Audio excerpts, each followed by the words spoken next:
Alright, Perfect. everything is unmuted. All is right with the world. Welcome to Jeff Goldblum cast. I mean, the Alright. Malt and Salt Everything podcast. is unmuted. All is right Oops, with the I'm world. listening to myself, and Welcome that's to gonna Jeff. sound really gross. Uh, yeah, Well, we're get it live. together. We're live. What would this podcast be without some sort of egregious fuck up? But all of my beer is away from droppable surfaces. There are no glass bottles. I am safe today. Yeah, that's pretty perfect. I mean, I don't know. My perspective, my cat is laying down on top of my headset, so I am attempting my best to have everything together 'cause I don't want to move them. Silly Randy. Tricks are for kids. But yeah, no. Welcome to what we're calling episode 2. Um, I know it's technically like what, episode 4, 5, something like that, but like we got rid of those. Good reason. Yeah, because they were garbage. Not to say that this will be any better, but we're at least live properly. I did some experimenting. If you happen to listen to this and you happen to notice that beautiful intro song and the beautiful Jeff Goldblum statue, we're learning how to use our streaming software over here, the Malt and Salt podcast, and eventually we'll get good. Not this day, but someday. Eventually. All right. Well, it's time to begin, I think, in our typical spirit and typical tradition with a question. Joe, what are you drinking today? Well, what should I be drinking or what am I drinking? Because I should be drinking Westbrook's One Claw, which is a phenomenal IPA that is made with rye malt. Um, Huge fan of it, and I'm a huge fan of them.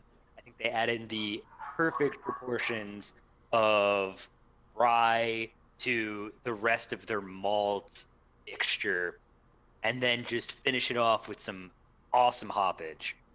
But because I killed it all, I am in fact drinking an incredibly shitty combination of coffee and a Boilermaker from the remaining case and a half of Natty Light that my roommate left me here, and some of my bourbon. Ah, yes, the Boilermaker, the alcoholic's wet dream. Sometimes literally when it spills on them because they passed out at the table. Yeah. Yeah, you know what? I know we talked about this before, but I cannot judge you over the Boilermaker, regardless of whether it's Natty Light or otherwise. I want to. Oh Lord, I I can want to. tell. I can tell. But I really can't. One, because as we've already established, I am a big fan of the Boilermaker as something that exists. But more importantly, like, what are you gonna do? Be beerless? What kind of blasphemy is that? Yeah. No, I was worried for a good minute there after I killed all of the Westbrook in the house. Because recently I have only been buying my beer. I don't want to say for the podcast, but like I've been buying like a single 6 pack pretty much whenever. Um, Not like my typical buying habits for beer. But yeah, I've been killing it way too quickly. So these Boilermakers have been kind of saving the day. You know, I've actually. Actually, Oh no, go ahead. oh no. So I was gonna say actually one of my favorite, I guess, kind of Boilermaker substitutes is so ComfyCon got me some. It was on incredible sale. Like this thing was like $5. It is the Patron Incendio, the chili chocolate liqueur, Uh and huh. let me tell you, surprisingly good. I could get down with that. That sounds really interesting. Especially in a lighter beer. If you just throw in like half a shot, like almost to a shot's worth on top of like a lighter beer, it gives it like that perfect little extra oomph to kind of make it something completely different. It also works surprisingly well in coffee. I'm not currently doing that, but I probably should. I could get down with that. Though I have to say my favorite Boilermaker will forever remain the Rolling Rock and Jameson Boilermaker. I mean, that has just a lot of personal attachment to it, though. That was one of our staples. That's true. I must concede that's a historically relevant beverage in the malt and salt history. In the annals of our experience, a lot of those were consumed. And I can't help but look back fondly on that particular drink and Boilermakers as a whole. But I'm pretty sure we have waxed lyrical on the topic of Boilermakers for a very long time. Past and present. Yeah, I was about to say we've talked about them quite a bit in the past, so Yeah. we should probably not talk too much about them this time. Yes. So to move on real quick, I'm drinking the High India Pale Ale from Cigar City Brewing, which I was very fortunate to find next to another interesting find that I'll be drinking later, which is the Brewery West Picnic Lightning, which I'm very, very pumped for. I realize I should be talking about the High Lie, but let me talk about this IPA, mostly because of this. One, it's made with barley, raw wheat, and raw oats, which I find very fascinating. And two, it's got Centennial and Simcoe hops. It's got Citra hops in there too, but like those are not as exciting for me. Because Simcoe hops, as we've discussed on several occasions, are the beautiful skunky mess stepchild of the beer world. Would you agree with that, Joe? I would say as I have gotten more and more into the professional setting, I've realized that when used correctly, Simcoe hops can be very good, and they can be less like skunky. You know what I mean? They'll actually have a decent flavor profile if they're boiled correctly or if they're dry hopped correctly, especially with other hops. It's just I think like back when we started off drinking craft beer, I feel like a lot of because when we started drinking craft beer was also like the high point of Simcoe. That was when like everybody and their like mother wanted to use Simcoe hops. So It was a stinky time for the beer community. so I feel like that was probably the biggest problem. The biggest problem was it was just a time for everybody to be using it, which like discolored our view on it. Because like today, I have there's a whole list of beers that I like that have a good amount of Simcoe in it. It's just it's done correctly now. Yeah, I would agree. I think people got a little bit overzealous, but because of that zealotry, and because actually quite recently, and this actually now I think about it brings up an interesting topic to discuss. But I was drinking an IPA that had a distinct funkiness to it. I actually, to be honest, crashed a tasting at one of my favorite local brew shops. They're awesome, like huge highlight in my life and in my day. High-Low Spirits, you guys are the bomb diggity. I love everything about you guys. But I was there, and they had a local IPA, which was a collaboration between El Segundo Brewing and it's not Toto, is it Tutu? Toto? TT. Why can I not remember what they're called? Hold on a second. It's the Hats off Thomas Fire Beer. Oh, Tapa Tapa. That's what they're called. Right. So this collab was very interesting. You know, typical IPA, full-bodied, beer with a good hoppy finish, but it had like a funky kick, and we're all sitting around thinking about it. And as we talked through it, one, we had the best beer allegory ever, which was about cookies, where Oh. like when you get a beer, like why do you always have to go and get like a beer that's a compromise so you can eat a ton of or drink a ton of it, sort of like the session IPA problem, where they'll make an IPA, but it won't be as strong as a normal IPA. The idea being that's supposed to be more easy drinking, but if you want an easy drinking IPA, why not just get a full-bodied strong IPA that you like? That way you can drink it till your, happiness attains itself. Usually 2 or 3, as opposed to the 6 to 9 of the session variety. But then we got into a whole conversation about how. Are you familiar with Diddy Reese cookies by any chance? No, I'm not. Okay, basically it's like this cookie ice cream place where they make ice cream sandwiches, but they use these cookies and they're very good. It's right by UCLA out here, and people wait in insane lines to get these cookies. And when we were talking about it, we were like, well, the really good beers are often like those Diddy Reese cookies, right? The best ones, the ones that you feel like you're going to enjoy the most, are going to be the ones that are the hardest to get a hold of, the most expensive, and sometimes, damn it, you just want a Ralph's cookie. And that to me is the ultimate allegory, the perfect metaphor for why the super high rated, ultra well reviewed beers are not always the best.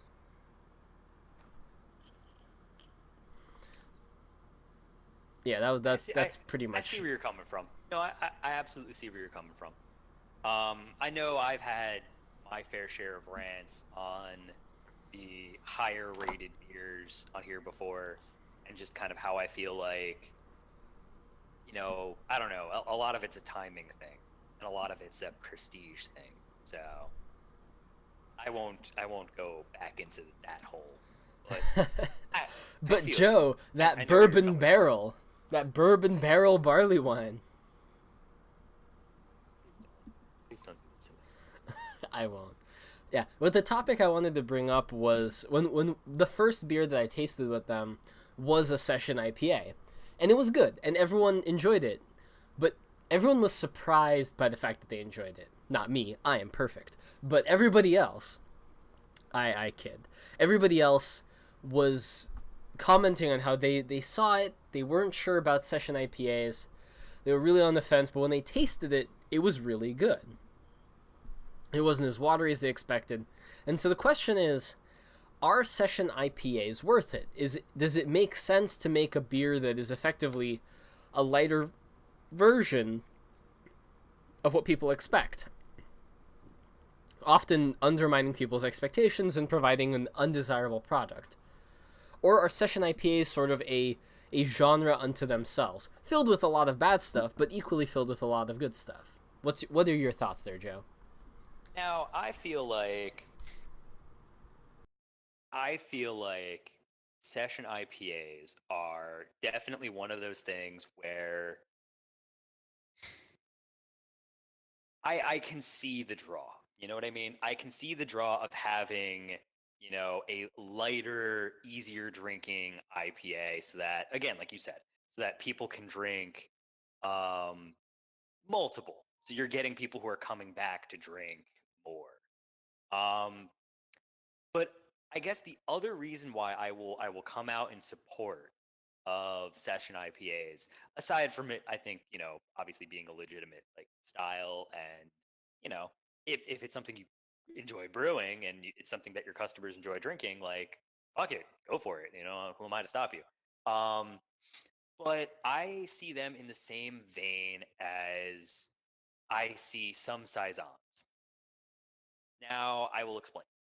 So, one of the fun things that back when I used to work up in Buffalo, one of the fun things that one of my coworkers used to do with our saisons that we made, because we had like relatively mild saisons.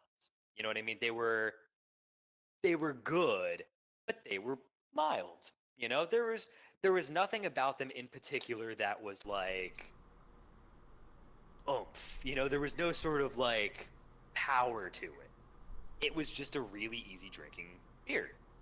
But what he would do to cut it even further was he would take kombucha and he would mix it with a flavored kombucha of, a complementary flavor style to make these interesting, like, beer mixed drinks. And he would do this whenever we would go and get our shifty, like right at the end of the day, because he knew this was something that would be light, refreshing, still have a little bit of alcohol in it, but not enough that he wouldn't be able to drive home in like 30, 45 minutes, when it was time to hit the road. So I feel like some of these lighter, easier drinking beers, I think as time goes on, might be repurposed. And I think the potential for them to maybe be repurposed might be a strong suit. Because you really can't do that with a full-bodied IPA. You know what I mean? So do you think then that what we're going to see instead of lighter beers, or especially those, in this case a session, which is a lighter version often than the full IPA, those are going to transition into the sort of cocktail or mixer beer?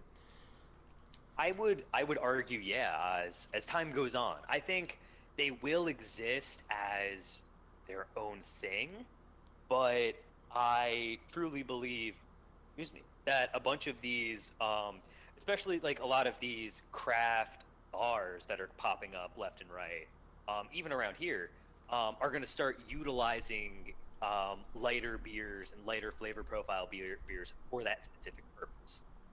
And I truly do believe that it will catch on and it will become a thing. And especially, I would say especially a lot of regionally established breweries are going to jump on this train, because a session IPA is, I don't want to say incredibly easy to make, but it's easier to make. You can pump out a session IPA a lot quicker and a lot easier than you could, like, doing like a full-bodied, like, Imperial Porter or Imperial Stout, or doing like a triple hopped IPA, or doing like, you know what I mean? Like, you can pump out that session IPA like it's nobody's business. And I feel, I get you, actually. I kind of see the light. yeah, and I think that's kind of the big, at least from the production side, that'll be the big benefit. The fact that it is something that's easy for the brewers to pop out. It's something that's drinkable for the public, like, not in the sense of like, barely drinkable, but it is light and refreshing. And then it'll be, a beer mosa. It'll be a whatever sort of mixed beer drink of tomorrow will be. That's actually a big thing that's been going on over at one of my favorite local establishments here, River Rat. Sundays for brunch, they actually do beer mosas, and it's surprise, surprise, with their lighter beers.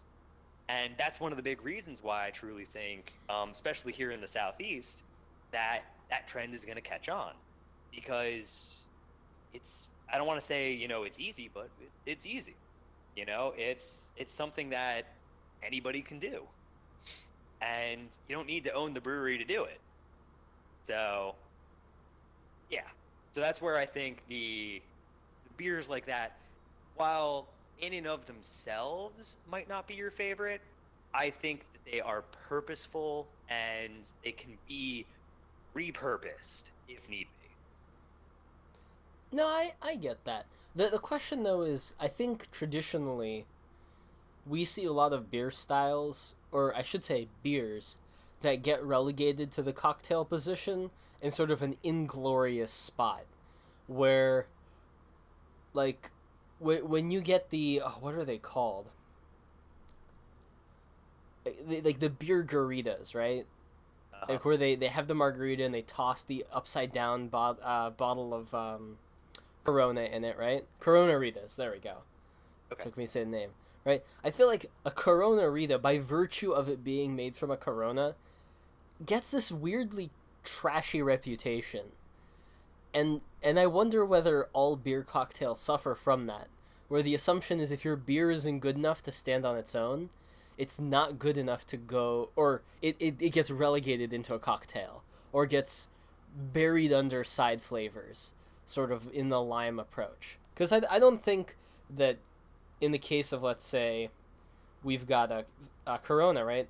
I don't think they're that particular about people being like, oh yeah, Coronas have a robust and sophisticated flavor. But let's say Mother Earth's Cali Cream Ale, which is a very light, very summery, but very, very light beer, I don't know if they would enjoy as much the reputation of being a Mother Earth Arita, so to speak. Well, I truly think that's up to the individual brewery. I think that, at least from my personal perspective, I think it really depends on what their target goal is of their beer. Because I know from my own personal perspective, there are certain beers that I would be willing to make and certain beers that I have made that I would be totally okay with people doing that with. You know what I mean? And that's not to say that I don't take great pride in them. It's just I feel like their position is meant to be versatile. You know what I mean? Whereas I feel like if I made something as like prestigious as like, a Grim Sour, or, something like, Cantillon, I wouldn't be so happy if somebody was turning that into a beer cocktail. You know what I mean? I would feel like something like that does need to stand out on its own. But I feel like not every beer is meant for that. Like, it can be enjoyed on its own, and it should be. But I feel like there are opportunities for beer to absolutely be mixed and work well that way. You know what I mean? And it shouldn't always be viewed as negative. That's I would actually agree. Personally, I agree. I just worry about I worry about the potential for beer to be lost, right? Because like cider mosses are something I really enjoy, but I wonder whether the great cider makers of Brittany would be cool with their ciders being used in cocktails, whether they would, in this sort of day and age of interconnectivity, fight it, or whether they'd embrace it, in which case we might flow both ways, where I think in an ideal world we're seeing really good examples of both options. Both the great full-bodied flavor options and the light middling flavored options that can both be mixed with and nobody cares just as much as they can be drank alone and nobody cares. Yeah. And I think a lot of that's going to end up falling into the hands of, like, it's definitely going to fall into the hands of the brewers at a certain point in time. I would argue in the next couple years, brewers are going to have to start getting ready for things like this to happen, because it already is happening. It's going to start, I feel, picking up steam really quick. And that's where everybody has to kind of be ready and prepare themselves to be like, okay, well, do we preempt this? Do we preempt this and come out with beers that are meant to be mixed? And, showboat that, like actually put that out there and give demonstrations on how we want that done. Because I think, honestly, that's probably one of the better ways to go about this for a lot of these places that might have a reputation where they don't want this to be done. Or do you, like you were saying before, do you try to fight it? Do you absolutely like embargo that? Say like, hey, like, that's not really our thing. Because I can absolutely agree that some places just aren't meant for that. And I think that's fine, and I think that's the way it should be. Yeah. But I guess what I'm getting at is a lot of these regional breweries and a lot of these microbreweries are going to have to start seeing the fact that not only is this a possibility, but it's almost an inevitability. Agreed. And I'm going to use that premise of the uncertain future to very, very subtly transition us into our first segment of the evening. Man. Mostly because it's something that you put together this time around that I really quite like, both as a style and as a concept, though I will admit it's often implemented in interesting ways. The oyster stout, or at least the oyster beer. Specifically, I know that you had brought up two different options there, but just to talk a little bit about my experiences with oyster beers before you kind of get into it. I have never actually remembered the label of an oyster beer I've had. I tend to just pick them up as novelties, drink them, and then move on with my life, kind of reveling in the fact I've tried it. But I have to say, I've done pretty well. I think I've very successfully gone and had primarily good oyster stouts. I'm not aware of any other beer style that has oysters in it. I think that's uniquely an oyster stout thing, but I'm willing to open the field. I'm willing to open things up and say that there might be others. But I've enjoyed them, and I like this style, and I think anybody who has the opportunity to try an oyster stout by somebody who encourages you to do so, do it. Because if it's bad, well, you'll now understand what oyster beer tastes like. Really, it just tastes like soy sauce. Oyster soy sauce. It's not that much fun. So, I guess to kind of piggyback off that into what I was thinking of for the weird beer of the week. So, oyster stout. So, let's go back a little bit in time. So let's go back to this past winter. So I'm up in Buffalo. I'm doing my thing. I'm actually at the Christmas party for the brewery I was working for. And in there was quite possibly one of my favorite displays of just beer madness. One of our owners actually, like, to prep for the Christmas party, traveled across the U.S. and picked up just various cases of just weird beer across the U.S., which was super cool. And part of me wishes I drank more when I was at that Christmas party, but that's Joe, we had to cart you out. I don't know if that's a story for another time. So one of the beers though that I was given, and when you basically were in there, you were given a beer. One of the beers I was given the second I went into that room was the Oyster Stout from 6 Point. And I looked it up after the fact. But I really enjoyed it. I thought it was a really good stout. It was not too heavy on the oyster. You know what I mean? Like, it wasn't like in your face, you know, oh, there's a fuck ton of oyster in here. Like, you know, fucking just go swim with the fishes kind of beer. It was there. There was brininess to it, but it wasn't overt. It wasn't crazy. And I felt like everything else in the beer really kind of made it work. It wasn't a beer I would drink a second one of, but it's one that I could definitely appreciate the experience of.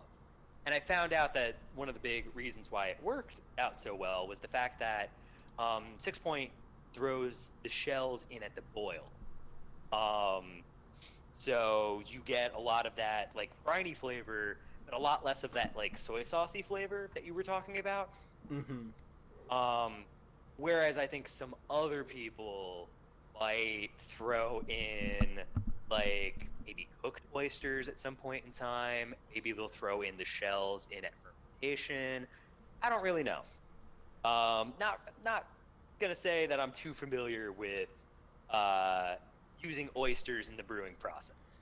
Are you sure, Joe? I'm positive. I don't know, man. Your brewing's been fishy for a while. I've been doing some weird shit, but I've not done that. Right. But on the other side of the spectrum, So for every good we have, we do have something bad here. Um, so there's another oyster stout out there. It's from a place called Marston's, and was not a fan. Was not a fan. And somebody left a review for this beer, which I think encapsulates my feelings 100%, and I'm going to read it verbatim as I've saved it. The dark beige head, black body, stinks of fusel alcohol in mix with a bad espresso that your grandfather thought was really good in 1985. Before the communists fell apart, before the people became fierce about that stuff. Fruity barley and soft grape syrup even, usual. The flavor is a light but very artificial dark brew with a lot of sugar to boot. Not cloying, definitely sugar-laced to be sure. Just okay. Adequate. But I wouldn't bet my left lipstick on it. Get something out of the train station vending machines instead.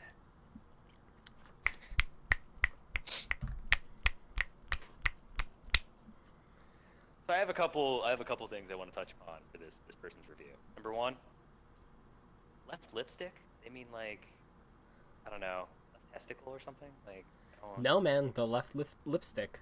I don't understand. Was this an Untapped one? Because I didn't know people on Untapped could actually spell. Yeah. And by that, I didn't actually know that people on Untapped had evolved past the Cro-Magnon era. Having read my fair share of Untapped, reviews of not just my own beer, but other people's beer that I thought was actually pretty good. I don't know, this is just downright poetic. I just... This person did an amazing job. but was it from Untapped? No, it was from. I think if you say Beer Advocate, I'm gonna cry. God damn it! Oh, I don't know, man. I also took a moment to look this up. I feel obligated to mention at this stage that oyster stouts are interesting, specifically because even though they're traditionally brewed with oysters, they don't always have oysters. Marston's is a very good example of one that doesn't actually use any oysters at all. Doesn't surprise me. It's entirely meant to just indicate that it's good for seafood dishes. I would. I just straight up wouldn't recommend it. That's, I guess my point. I could have sworn, I think it's like Anchor Brewing up in San Francisco. I think they do an oyster stout, if I remember correctly. They might. Sounds like something they would do. Because if it's the one I remember enjoying it a lot. I mean, hey, fair enough. Yeah, because 6 Point does in fact use oysters. They use the shells. Mm-hmm. And actually, I'm looking at this here. They actually use a lot of English malts, which probably explains how they get the color. But it's still a fairly light stout, right? It's oh yeah. It's not a particularly heavy beer. No, not at all. And I think it really played off of the brininess that you get off of the shells, to the point where it really wasn't like a heavy, like what you typically think of like a chocolate stout or something like that, where it's just very dense. It was definitely like it was like on the darker side of brown, but like the lighter side of like stout. That makes any sense to anybody. If that color description is what you got, I'm looking very forward to this next BJCP exam. I'm feeling confident now. Are you? I don't know. Compared, I don't know if dark brown this side of light of brown, but on that side of dark. On this side of stout. You want me to give you an actual SRM right now? You want me to actually like pull out some charts? Get that MaltnSalt chart out there? Yes. No. I don't think that would go over that well. Mostly because I'm too lazy to go and pull up an actual color chart to display, so we could actually walk people through what the SRM is and why it matters. Maybe we'll do that as an actual separate thing, because I think that would be interesting to talk about. Yeah, it could be fun one day. I'd be down to actually give people like advice on that kind of stuff. Be like, hey, here's actual beer stuff. Like, yeah, fuck yeah, I'd be down for that. We'll do that a different time. I agree with you. Not for tonight. But yes, that was definitely my whole thing on the oyster stouts. However, there is one other thing I kind of wanted to talk about. Not really like a weird beer kind of thing, but definitely like a fun thing that one of my favorite national breweries is doing right now. So Sierra Nevada always have a place in my heart. Our buddy Kyle works there. Hey, shout out to you, Kyle. Shout out to Kyle. Wonder what he's up to these days. Aside from working for Sierra. But anyway, they came out with their Southern Hemisphere IPA, and they printed the can art upside down. I love it. Intentionally? Yes, 100%. Are you sure? Because that seems like a very, very smooth slide transition where it's like, dude, we printed all of our beer upside down by accident. What are we supposed to do? Nah, fuck it. All of those hop heads are going to go nuts over it anyway. I'll say this, right? If they printed off more than like a dozen cans and somebody didn't catch it, somebody got fired. In fact, at least 3 people got fired, if that's how this went down. Having worked on a canning line before, let me tell you, you'd notice after the first couple, and you'd just tell somebody like, "Hey, flip over the roll." Yeah, I'm gonna be honest. Now that I'm looking at it, one, our fellow Cro-Magnon superstars. I'm sorry, they're not beer advocate writers. I'll give them Homo erectus. Actually, no, Homo hoppin. No, well, I can't call them Homo cannabis because that just has a different implication. I'm going to think of something that's actually scientific later. But the reason it's called the Southern Hemisphere, for anyone who's curious, is because it uses Monteca hops from New Zealand and Galaxy hops from Australia. Yeah. Actually, I've been seeing a lot of Galaxy hops lately.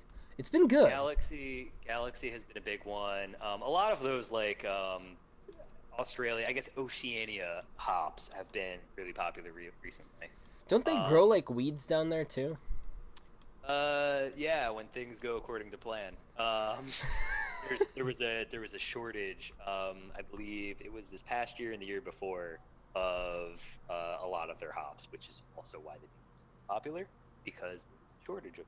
So it became like a a status thing where it was, oh, we got X amount of pounds of Montueca, so like we can use that, or oh, we got like 50 pounds of the Wakatu hops, so look at us, we could do that. It's like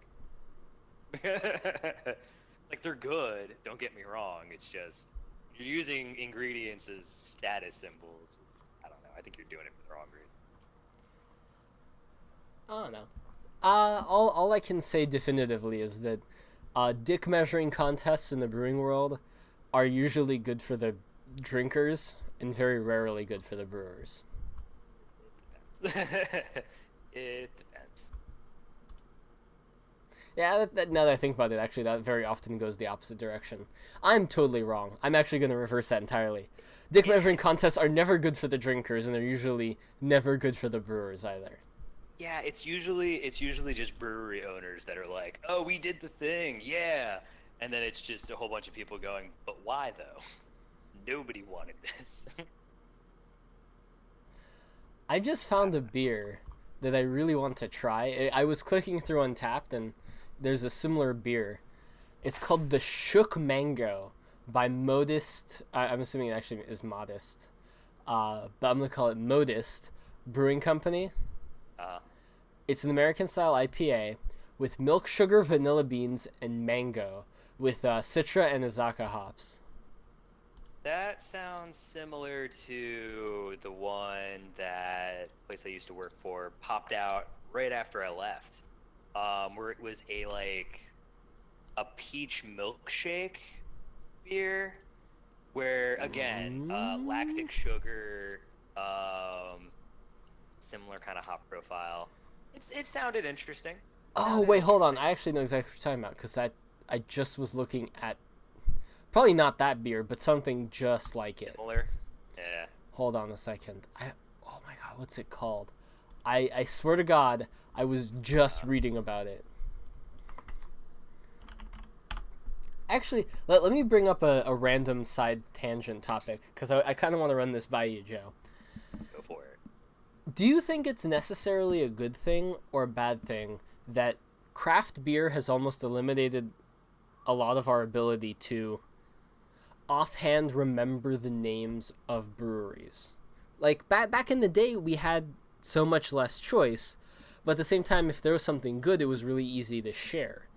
And not even really touching the craft beer revolution as much. Just with beer in general, especially like if we want to go way back, when it was purely local, right? It was so local that you could kind of offhand know your local beer producer.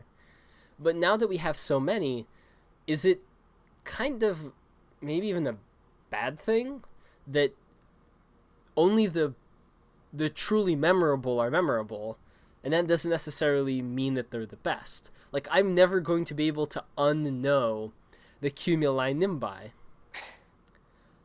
Well, the Ranch Doritos and Mountain Dew beer. well, I want you to think about this a second because I actually had this conversation earlier this week with a buddy of mine because he was telling me about his thoughts on the craft brewing industry um, when he was kind of touring the West Coast and then when he was in Colorado and just kind of the various places he's been. Um, he's no expert or anything. I'd actually love to have him on the show at some point. Um, but one of the things that he mentioned, because he's a scientist, like he specializes in marine science, and the way he sees the craft brewing world going right now is like a verbatim, like it is essentially watching evolution at work.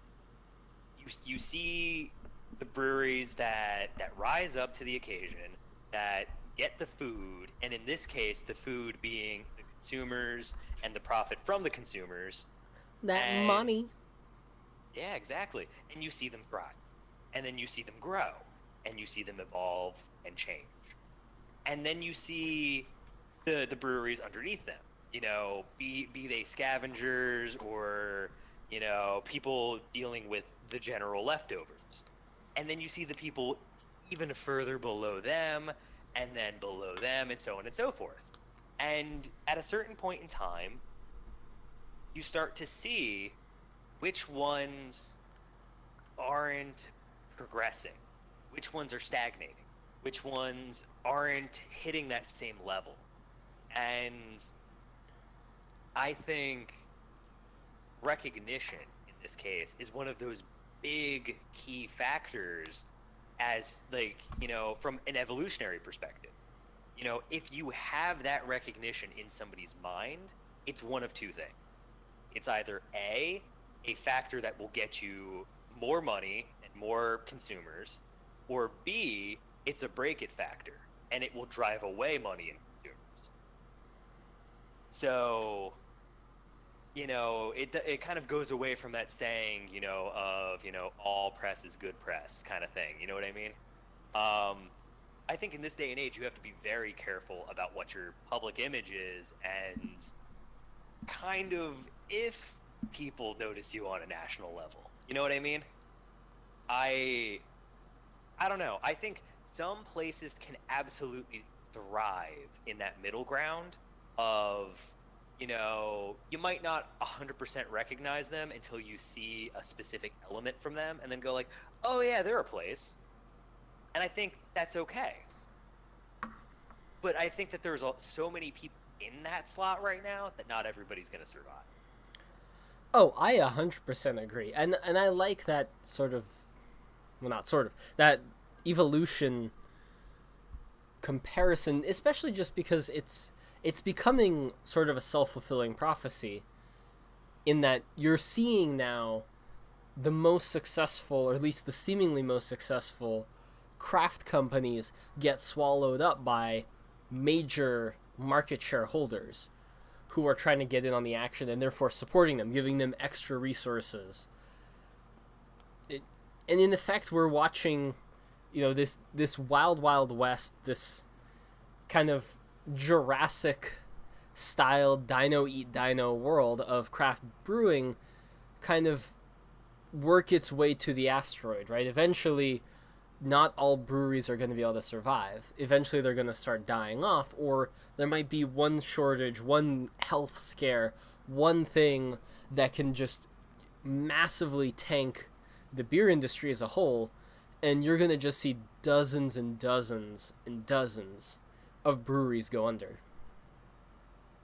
Now, yeah, I think that it would take a lot for a health scare to tank whole sections of the industry. But I don't disagree that scandal couldn't. You know what I mean? Well, think about it. All you need is like a dozen cases of can poisoning, where it's like botulism grows on the canning line or something, and like some people die. And yeah, obviously there's bottles, but I think the beer industry as a whole is going to get just kicked in the teeth for it. I mean, again, as somebody who is in the profession, I feel like it's a lot harder for something like that to happen, just because of all of the sanitary measures that are kept in place. Like, in most sets of circumstances, like pre and post beer, vessels are cleaned in 3 different ways. So that's why I would almost argue that a health scare is a lot less likely. Like it is possible. It is 100% possible, but it is a lot less likely than like some big scandal.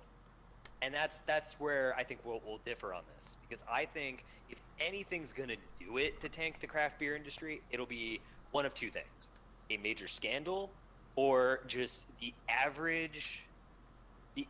Just the general overall flavor average of craft beer will tank, which is that's honestly what I think is what we're going to hit, is the fact that you have so many new breweries popping up that don't give a shit about the beer that they're producing.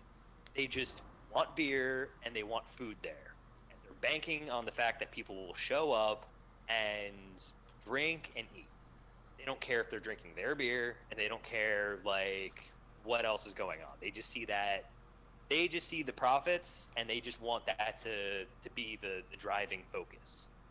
And I absolutely think that's where we're going to start to have some problems, because I think as more and more of these places start popping up, it's going to start tanking people's tastes entirely, because then people are going to start looking and seeing, oh, well, 3 of my local craft breweries are just god awful. Like, they must all be that way now. That must just be the way that craft beer is going. And it'll just cloud people's perceptions of the community as a whole. Yeah. Because Oh, go on. Oh no, all I was gonna say is what's really interesting about what you just said is that there's another piece of this that kind of makes it even more complicated, which is that beer consumption on the whole is going down in the U.S. The craft beer market is growing. It's taking more market share, but it's undeniable now that wine is stronger than ever. Craft spirits are stronger than ever. And so beer is in a really dangerous place where it really isn't that unforeseeable that if with so many different craft breweries, exactly like you said, enough come up as low quality, if people just start associating the local craft brewery with overpriced swill, I think that's going to cause a major blow, because people are going to be not for it and not against it. There won't be any vehement opinions. There'll be apathy, and nothing kills an industry faster than apathy. No, I 100% agree. And I think that's also why you're starting to see so many of these craft breweries going into barreling and barrel aging things, and they're pumping out their beers on closer to a wine quality. And I think it's because they want to send things out as direct competition to wine, because they're seeing that's where tastes are shifting to. People want to just buy a 750 milliliter of something and then call it a day. You know what I mean? I'm actually going to disagree very vehemently on that. I do not think that the barrel aging movement is in any way a response, both intentionally or unintentionally, to the winemaking world. I think it's an entirely internal thing that began as a fad, and I think it's taken a life of its own. But I think the thing that's competing most with the wine industry are the blends, the braggots, the forays into other things, and in the mixed genre that we're seeing, where you're seeing a lot more ciders, you're seeing a lot more cider beer blends. You're starting to see people not being afraid to stray into more bold flavored beers, like barley wines being a good example of technically being a beer but not really, and creating those as a not true competition but sort of a comparative feature within the space. But I don't think barrel aging of any kind is a competition with wine. And that's absolutely where I would disagree with you. I think that 100% that I won't disagree with the fact that some of those things that you listed earlier are absolutely also targeting wine. But I truly believe that, maybe it's targeting closer to craft spirits, but I do believe it is both, an attempt to combat both wine and craft spirits, the barreling movement. Now, was it originally? No, that's where I will absolutely agree. I think you were absolutely right with the people toying around with the concept of, well, how can we create different flavor profiles and kind of recreate some long-lasting barrel-aged recipes that existed, before us. But I think nowadays it's seen more as a method to combat against wine and spirits, and to have a higher ticket product. To have a higher ticket product that's seen as more quality. It's seen as like reserve, or it's unique. It's not something that they might put out all the time. It's that exclusivity factor, I feel. I agree. A lot of the barrel aged stuff. I 100% agree, but I don't see that as a competition to wine. In fact, I'll compromise on, I think beers that are meant for cellaring, of which there is a good number that are aged in some form of barrel. Those are probably the most apt direct competition to wine, just because they can handle a similar treatment, they can be stored in similar places, and they're comparative. But I'll stand by. I don't think that at their core, the barrel aging movement could or was designed to, even now, compete with wine. And again, I think that's absolutely where we're going to disagree. I think in the beginning it wasn't, but I think nowadays it is. And at least from my own personal perspective, I see it in a price point perspective. I see it in a flavor profile perspective, and I see it in a turnover perspective. And an exclusivity perspective. That is where at least some craft breweries are attempting to fight back against the fact that people are going after wine and going after craft spirits more than they are craft beer now.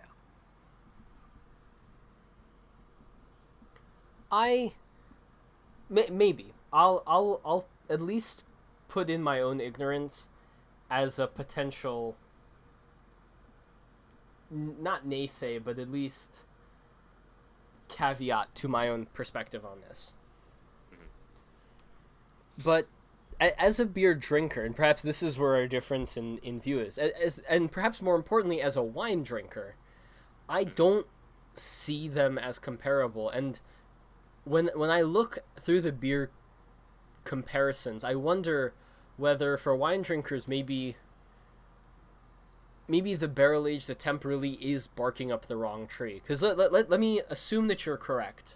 And let's assume that, for example, this is a 100% attempt at getting that sweet, sweet wine dosh. Yeah.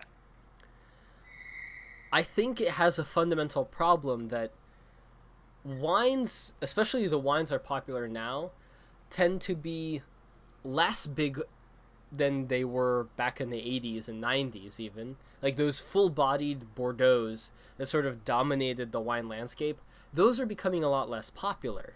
And that's what barrel-aged wine has the most in common with. It's syrupy, it's thick, it's more boozy than any port. So even if they're trying to hit the right price point, you're getting exactly as Gula says. You're getting just a dosh alert. You're not getting the comparable product. No, and I'm not disagreeing with you on that. I'm not saying that their attempt at doing this is the right thing. I'm just saying that I think that this is the knee-jerk response. You know what I mean? And I personally think that they should find another way to be competing.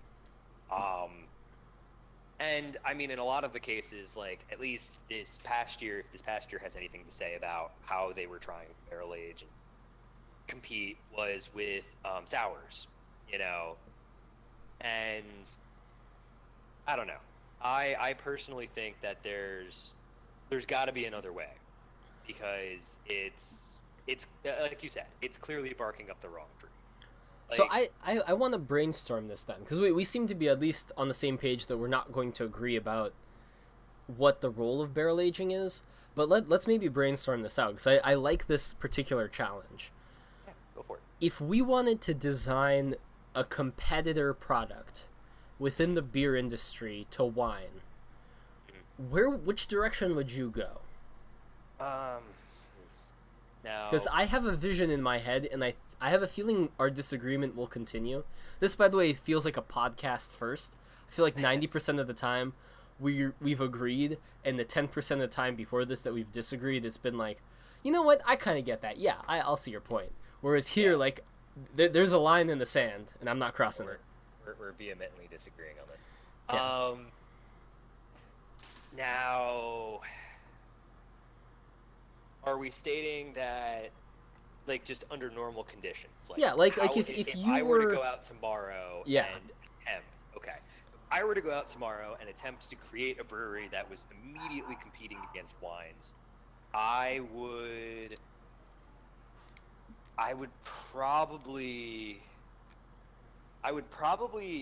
take a path down similarly to what you were saying before with blended beers. I like the concept of blended beers being something to compete with, like, blended wines and so on and so forth. I'm gonna plead a little bit of ignorance here, and I'm not too familiar with where the wine world is and where it's going right a lot of new growth, a lot of fruit flavors, a lot of new brands trying to stay super local. now. So where craft beer was like a decade ago. Yeah, what you're starting to see, at least in California, because other parts of the U.S. are trying to just bring wine culture, and while I'll reserve my judgment for Mississippian wine until I've been given a convincing example of why it's good, just the same way that Virginia wine remains questionable in my book. A lot of stuff out here is all about, all right, let's get these local grapes, let's make this more modern variation on a classic style. You're seeing a lot more stainless steel. You're seeing a lot less barrel aging, and the barrel aging that you're seeing it's different. You're starting to see a lot more experimentation in how barrels are used, both in how some beer makers are actually using barrels, where they'll go and they'll barrel age a bunch of stuff, and then they'll taste it and see what barrels have what rough flavor profiles, and then mix and match from there. So it really is sounding like craft wine is where craft beer was 10 years ago, and they're just seeing that worked, and it's actually working for them. Yeah, and of course they have to be on a delayed time scale because beer takes a lot less factor time. of a lot Yeah. to make compared to beer. Oh yeah, absolutely. But no, I guess knowing that then it's actually really hard for craft beer to combat craft wine and craft spirits right now because of that delayed timetable. Because craft beer's been there. Craft beer's done that. I think honestly one of the only things that they can do, at least in my opinion, that they are currently doing to a certain degree is a kind of like a return. And certain companies I've seen are doing a very good job of this, where it's like a back to basics. And honestly, I think that's maybe where everybody should be going. We should be looking at like original styles and trying to make the best, hells that we can. Make the best Bach, make the best, Belgian blonde. Oh man, right up until that point you had named beer styles that sound remarkably similar to classical conductors and musicians. Mm-hmm. Like I could definitely see a concert. Sonatas by Hells. Do a whole beer line of beers that vaguely sound like they're Yeah, I'd actually be down for that. That sounds like a lot of fun. something to write down.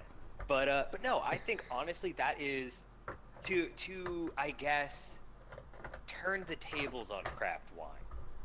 Where they're experimenting, we should go and take the position that they used to have and go back to that hyper-focused, let's make the best traditional example of a style that we can. And because I think honestly, a lot of beer drinkers are getting fatigued with these crazy new out there styles. I think a lot of people are getting palate fatigue. And I think seriously, a lot of these breweries need to go back to basics. Not for a lack of, them being able to do it. I think a lot of these places are able to do it, and they do put out some good examples. But I think we need more. We need more of that than we do of the pastry stouts. We need more of that than we do of the, Evil Twin Westbrook collab, which I love so much. But I think we need less of that in the craft industry today. And I think because craft wine is leaving that behind, not for good, but just for now, I think we need to take that. We need to take that position and we need to grab it while it's still out there. You know what I mean? Yeah. I was originally on a similar track of thought, but when we had this conversation, an idea struck me. And that is that I think that beer to combat wine should actually make a very specific evolution. I think beer should split to like a much further back historical point. Sort of taking what you're talking about of going back to basics, but I mean like taking it all the way back. I think so you're talking like hyper regional stuff. Not even just that. What I'm getting at is specifically take beer and split it, where you get your ultra low ABV, super drinkable stuff. Basically go in and take on the fact that for better or for worse, even the most refreshing wine is still 11 to 12% alcohol. And go in and hit that target with very tactical, very precise, sort of soda-oriented, wine cooler-oriented beer replacements that are very traditional brews. You can get a ton of flavor in them, but they're just not going to have that high ABV. Really aim for that 2.5 to 3.5% mark and make delicious stuff in that range. And then go up the ladder with barley wines and bourbon barrels and everything in between. really start hammering in high ABV beers and mess with the formula. Find a way to mask that. I like that term, fusel alcohol flavor, right? Because I feel like that's my biggest complaint about high ABV beers, especially the bourbon barrels. They're thick with 2 C's. Like, that shit is just not going down smooth. So take it to another level where, yes, you can have those, and you should have those, but develop high ABV beers and barley wine styles to perfect the art of the malt wine, the barley wine. Bring that Reinheitsgebot all the way up there, and see what you can make with 12% up in that range. I think that would be the way to go. And to leave that middle ground that we currently have, where you're seeing a lot of beer within that 5 to 8% range, especially in craft, or perhaps most often in craft, and leave it behind with certain exceptions, where like a lot of the new styles kind of lend themselves to it. Keep them there for the craft beer fans of yesteryear, but move on to those fringes and see if that'll take it. I can see where you're coming from. I absolutely can. I don't think overall it's the approach I would take. I still think that that's something that I can see happening 5 years from now, 7 years from now.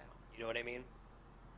I feel like it's too big of a jump for a lot of breweries and for a lot of beer drinkers. I understand though that it could work, and I feel like that is probably under optimal circumstances the approach that you should take. You know what I mean? But I feel like you're losing out on that is too perfect of a way to just target wine. You know what I mean? It's so perfectly targeting wine that I think you're almost losing your target, your original audience, in order to get the target audience. I feel you. I'm specifically thinking about that direct market approach. If we were going in and we were just hammering in specifically on wine, if we were a beer producer with an established audience and we're in an established space, how would I over the next 5 years plan our beer line to really try to combat the expansion of wine consumption and the drop of beer consumption? I think slowly expanding the line out to those fringes and then pruning, or once you've trained the public to like and enjoy those, pruning the beers in the middle into hyper seasonal, hyper local varieties, while keeping the fringe cases more accessible and more distributed. That way the hopheads are happy because they have something exclusive to look forward to, and you can have something to take to picnics, to wine valleys, all the other stuff.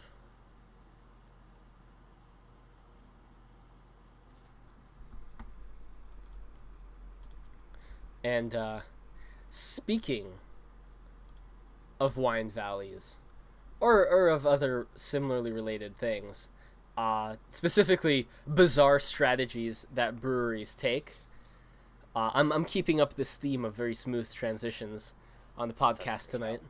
10 out of 10. You and your condescension. You get out of here. This is a positive space. This is a safe space. This is a place. I'll leave and I'll take all 2 of our viewers with me. Don't you dare. Anyways, I think this evening, my favorite story, my favorite thing I read all week was something that you shared with me. And I'll let you take over from here to explain it to our audience. But this is a bit of beer news. That's sort of like the Florida man beer story, I think, of the week. And I so wish that I had thought of this first, mostly as a joke, but I don't understand how this never came to mind beforehand. So with that, Joe, please take away our beer news of the week. So, beer news of the week. So here we are in a mighty fine area called Lakeville. Now, Lakeville has a brewery that decided that they wanted to specifically get political with their beer names. And, you know, that could be an idea. Not a good one, in my opinion, but it could be an idea. And then you get to see the names they pick. So, let me give you some highlights here. So, they've chosen titles such as Flint, Michigan Tapwater, Black Beers Matter, White Guilt. I love how there's just no attempt at, like, a joke there. It's just White Guilt. Like, they could have called it Wit Guilt, and it would have been fine. Yeah, something like that. I don't know. And Mass Graves, which was their Russian Imperial Stout. So, yeah. So they decided to do this. And they gave a whole bunch of different reasons for this. I'm going to read a quote now, actually, if you don't mind. Because I have the article up in front of me. And this is from the third paragraph. And this was, according to Duncan, I'm not going to call out the full names, but Duncan and Chillebeck are the names of the two brewers here. Duncan says, I quote, "The way I look at it, with Flint, Michigan Tapwater, if you're going to get mad about that beer name, you should focus your anger more towards the people that are letting that happen to Flint. If I can bring some attention to that, whether it be negative attention towards me, it still brings attention to the issue." Now that sounds relatively right. Relatively like a self-sacrificial, like little bit pretentious kind of hipstery, but you know, generally you could probably be like, you know, all right, that's fine. Like, whatever. It sounds like almost well-meaning at first, and then you get further in. No, I was going to read the last one. So that is all thrown out the window with the last goddamn quote. And the last goddamn quote says, "Walt Disney knew what he was doing, and I plan on making Lakeville the Walt Disney of beers." This is all about beer. Yeah, we're going to have fun with food, and yeah, we're going to have fun with the atmosphere. But it's a brewery, so it's all about the beer. This man hasn't even done this yet. It's not even up yet. And he's already saying, we're going to be the Walt Disney of beers. Hold on, let me see if I can get this picture up. I want to share with you guys an image of this brewery. So I want to keep, to all of our listeners and hopefully watchers, I want you to keep this vision in your head of what this brewery looks like, right? These guys put in all this effort. They're talking all this trash about how amazing their brewery is going to be. I want you to take that in your mind and imagine the brewery space. And then I want you guys to look at this image. Now, something I'm going to say to more or less defend some areas like this, that there are a lot of smaller warehouse spaces that are open, at least on the East Coast. I don't know about the Midwest, but I would assume it's kind of the same situation. Just like that. You know what I mean? And like, they're in a small town in the middle of nowhere, kind of, that just got a highway rerouted through them. Like, back where I used to work, Pine Island Brewery, similar setup. Actually, funny enough, if you took those two bay doors where their brewery is, and you went to the right-hand side where whatever the hell that is over there with the little awning, yeah, and you turn that into a beer shop, this is the exact same setup as Pine Island Brewery. Look, I don't want to knock it.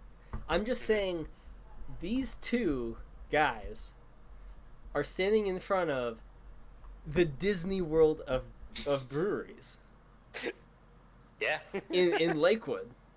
Yeah. That's it. We're looking at the future. But in all seriousness, like, I could understand if they were experienced brewers who had a ton of experience and were, I mean, for lack of a better word, just sort of memeing. They, Yeah. they knew that they would be kind of made a joke out of. They knew that it was ridiculous, but they had experience and success, and they were out there to really kind of leverage this as sort of an IHOB thing, generate the outrage, so that they can go and capitalize it with interest. I would get that, but they're standing in front of a 2-bay door, teeny tiny warehouse space, like.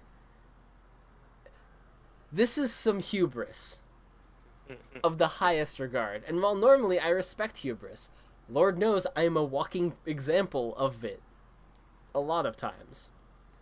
And very rarely in a good way. And I still couldn't allow myself to justify it if I was in their position. That's just... It just feels wrong.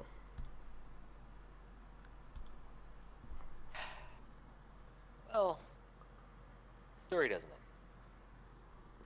No, it doesn't. end. And that's I think my favorite part. The story doesn't end. So, the story continues. That some time passes. Not too much, but enough. It's later on this week. And yeah, they have retracted the fact that they are going to name any of their beers with the names that they've stated, and they issued an apology. They decided that it just wasn't a good idea, mostly because of public pressure, and yeah, it's just not gonna happen. I think the thing that's a little bit that's not going to help them is the fact that this is very early on in their career here. It's not like these guys have been around for very long at all, really. So this is a great way to ensure the fact that you just aren't going to get some business ever. People will always, like I said earlier, once people know your name, it's either a blessing or a curse. People will not forget the fact that these were the guys that were gonna name their beers some stupid shit.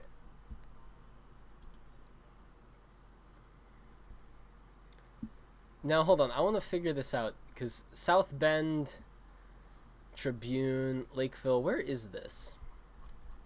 It's, I believe it's, Michigan. Indiana. It's Indiana. Is it? I think. Guess wrong on twice. Yeah, you're right. It is Indiana. Or at least this publication is. Lakeville is in Minnesota. How are we wrong on, like, 3 different guesses? I've already gotten started on my second beer, which says a lot about me. None of it good.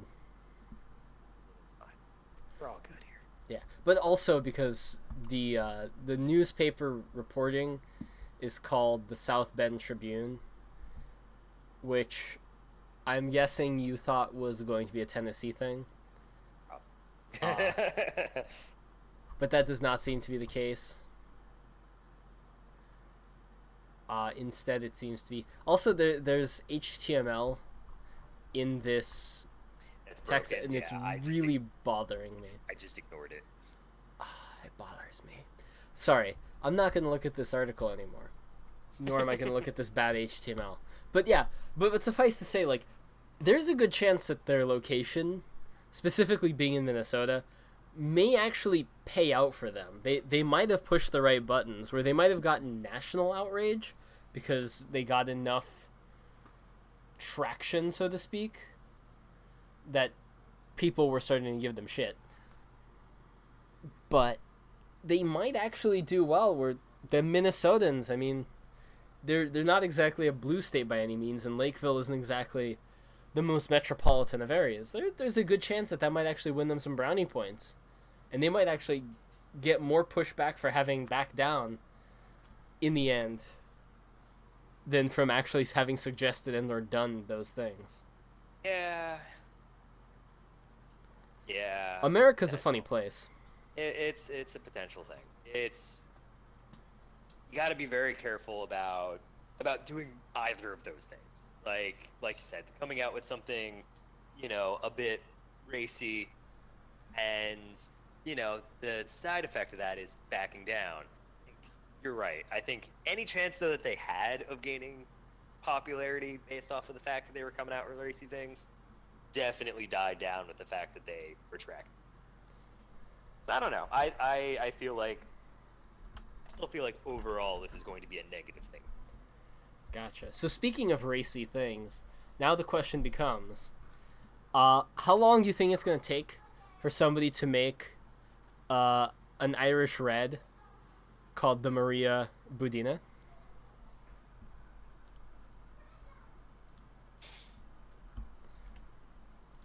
I think we're going to have a point, right?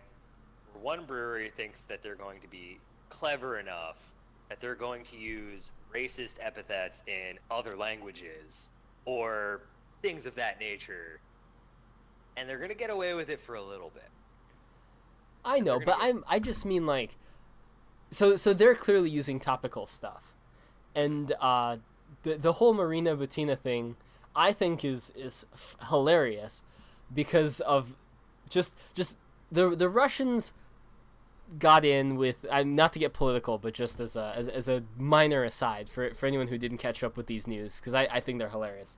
So the Russians basically got a plant, and she got very well connected with a lot of guns rights organizations, and she's a redhead. But one of the funniest things about the outrage around it was that the news had the damnedest time identifying the correct redhead. Which spawned some of my favorite jokes about just like random ass redheads just being like blamed for stuff. I mean, being a redhead's already hard enough on the internet, but just it was just hilarious. But it is an edgy, racy topic, right? This is a Russian spy who was in fact straight up like arrested for being a Russian spy. And now the question is, now, since it's a universal thing, I wouldn't even call it that contentious, right? I think we can all agree that Russian spies, probably not patriotic, probably bad. Could we stand behind a beer being named after her? Like a tongue-in-cheek type of thing.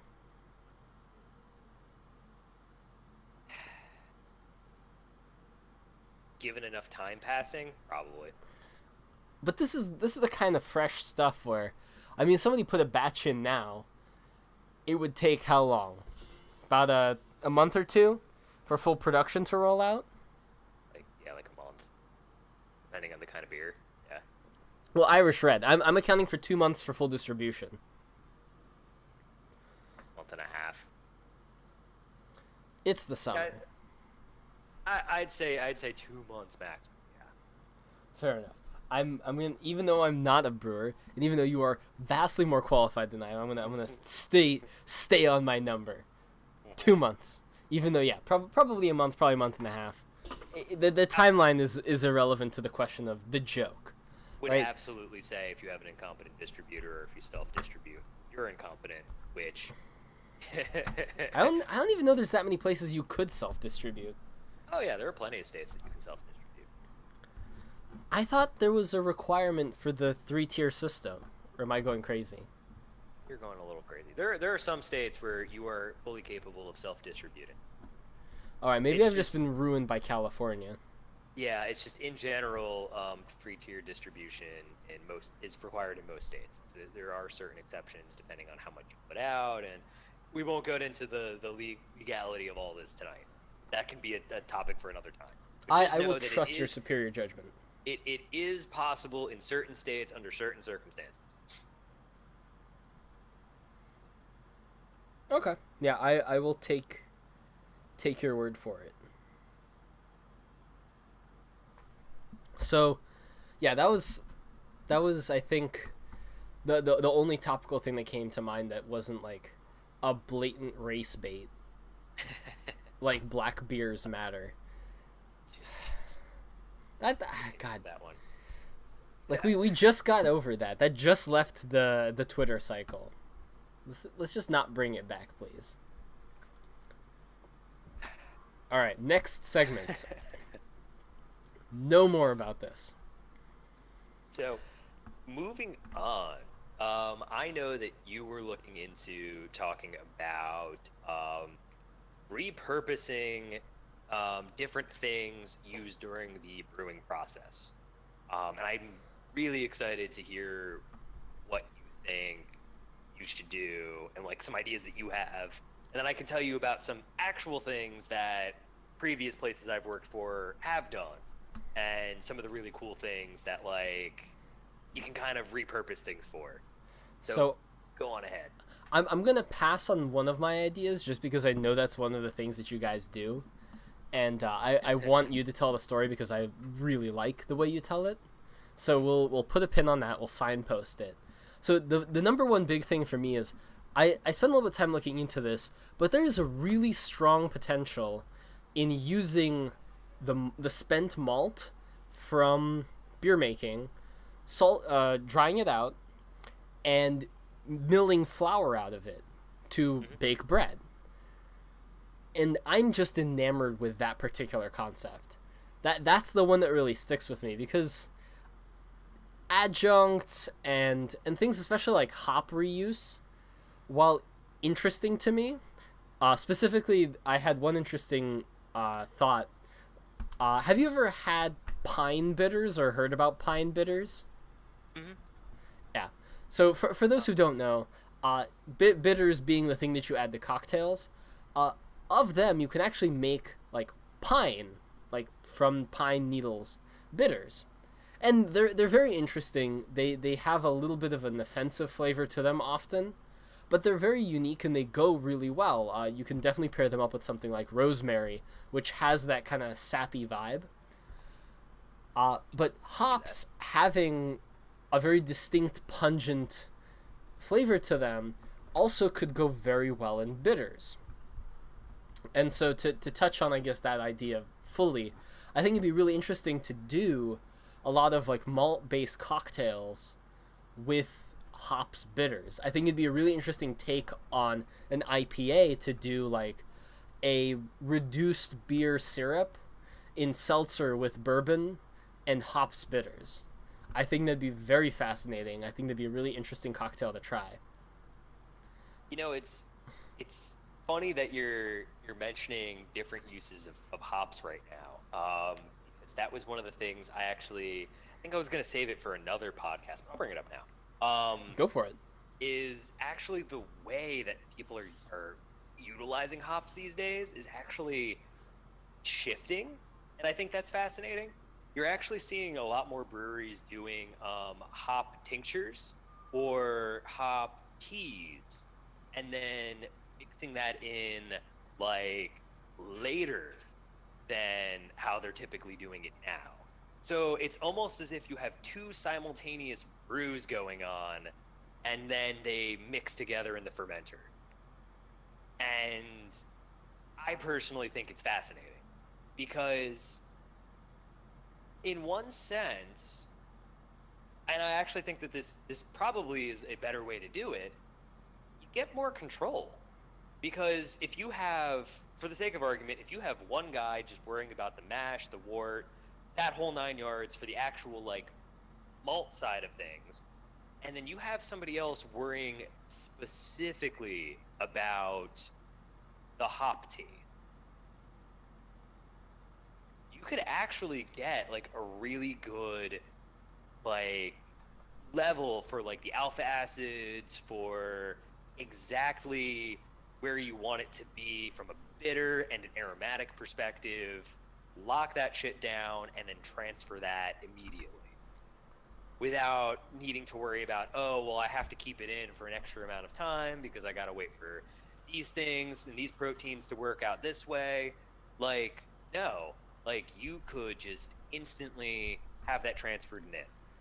Now, I guess the biggest drawback to this is the potential for excess exposure to oxygen. Because if you have two open air things that are boiling at the same time, number one, you're also going to have a very, very hot brewery.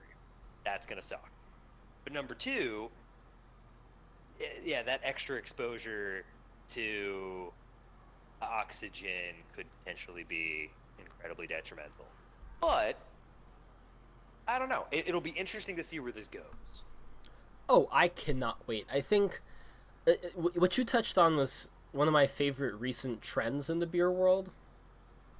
Specifically the hop tea side. Hop tinctures, I think, are ridiculous. I think the word tincture is ridiculous and deserves to die. Like, it went away back when we thought tinctures would cure warts and women's problems. It's a ridiculous word. It deserves its place in history. But hop teas, which are in a way a misnomer, but in a way the perfect way to describe it, are such an interesting way to leverage technology now, where, yes, in theory we can brew out sort of beer incredibly scientifically, knowing the processes, but one of the limitations is what the solution is, right? What are we putting the hops into? And if it's a wort or a mash, well, you're becoming a slave to the temperature, one, the existing proteins and sugars, two, like this series of other factors, whereas with a hop tea, you are completely independently setting up, boom, this is what we're going to do for this. And you can set up your malt just as scientifically. You can set up all of your adjuncts just as scientifically, and almost assemble a beer at the end that has exactly the properties you want. It's sort of the molecular gastronomy of brewing, in a way. Sort of a deconstruction of the modern beer, to use NPR terminology. Yeah, no, and that's one of the reasons why I think that it has potential. The fact that you have more control over each individual element, while it being, an overall more time-consuming process, I think it's going to be interesting.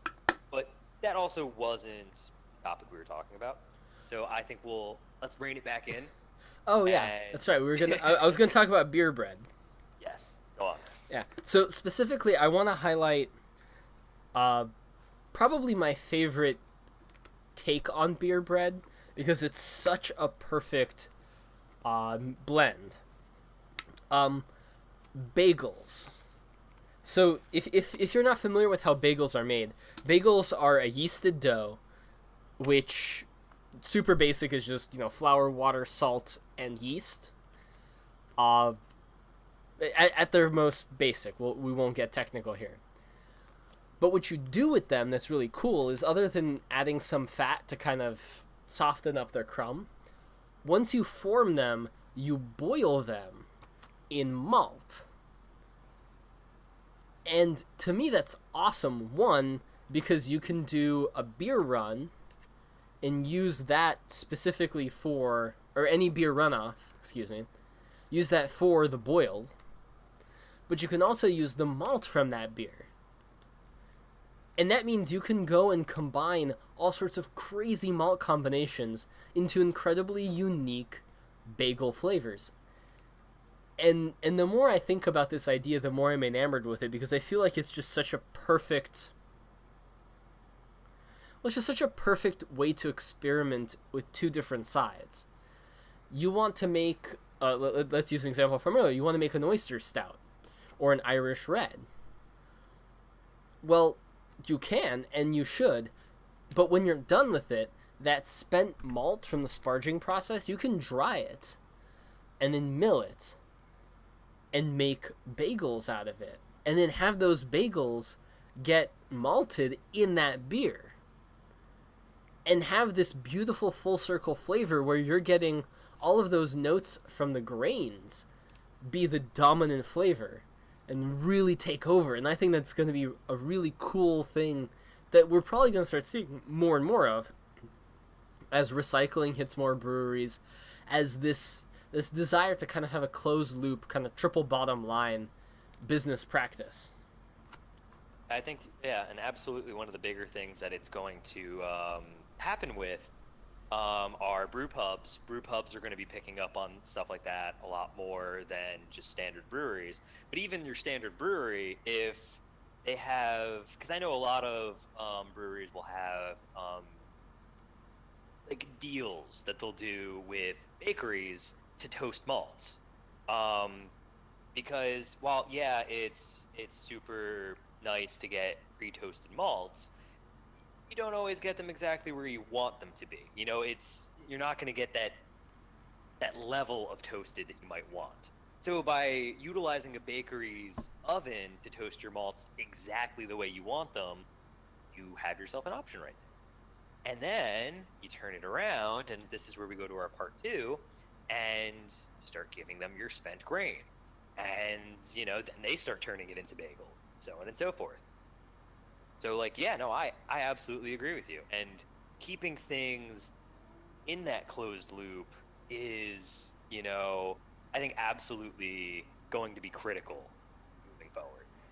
Um, but one of the things that I know one of the places I worked for in the past, and I personally think is just a great strategy just in general, was we used to take our spent grain and we would put it into these big barrels that we, you know, specifically used for spent grain. Now, this was perfect from the perspective of getting grain out of, you know, the mash tun. Um, gave us a nice, convenient place to put it, but also it got picked up by a local farmer.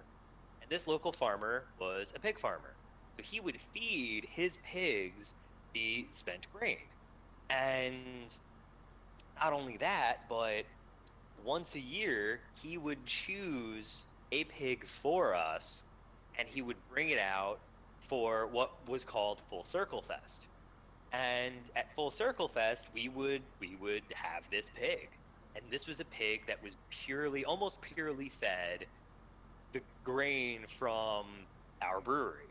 So we have something that was like essentially a 100% collaborative effort on beer and food and everything for that day. Everything was involved with everything else in some way, shape, or form.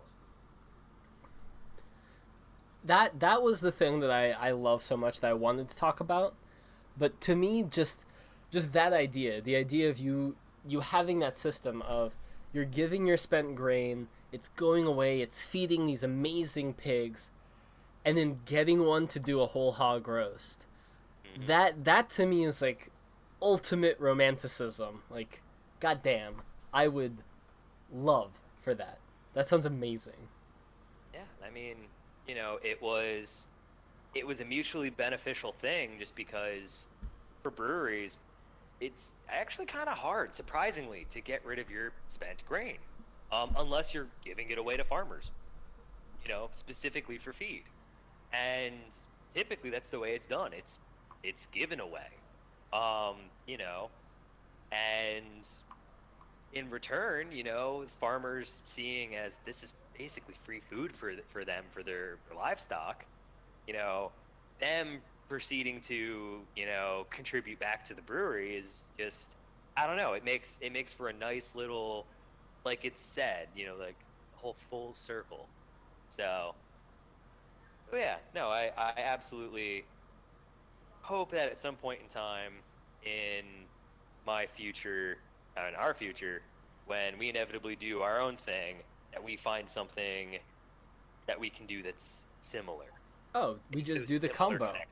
I'm super down to have a pig farm that we have, where we feed delicious organic pigs, amazing spent grain, and then we serve them on our bagels, also made from spent grain.